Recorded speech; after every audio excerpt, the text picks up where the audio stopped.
this idea of, an interior exterior concept isn't new, in architecture and garden design.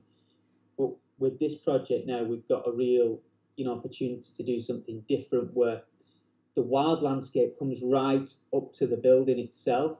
So the formal garden actually comes inside the house, in these courtyard spaces. So rather than having this high-tech hydroponics that we discussed in the initial, in the last proposal, we would have something very simple in terms of a palette of materials. We could use dwarf rootstock fruit trees. We talked about the orchard. That could essentially be brought in a very small, a flavour of a larger orchard within a courtyard space that could then provide this larder for the house. Also done some research on sort of Nordic landscapes and how, they will preserve foods and create jellies and jams that will last all through the winter.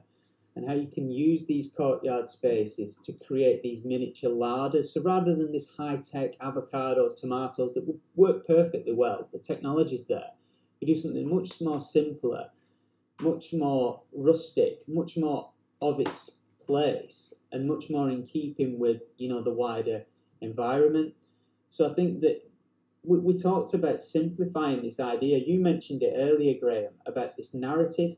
And myself and David have spoken about this at great length, about really what I want to do now with the landscape is just have two sentences that hold the whole thing together. The design almost becomes quite, dare I say, irrelevant, other than this narrative. And the thing that keeps coming back to me from the feedback is the idea that this is a walk in Longridge. So if you have a countryside walk, what does that entail? Can we get that emotion across through the landscape and tell that story through the garden, the landscape and the house?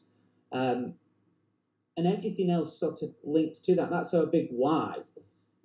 And then all the design decisions are made off the back of that simple narrative.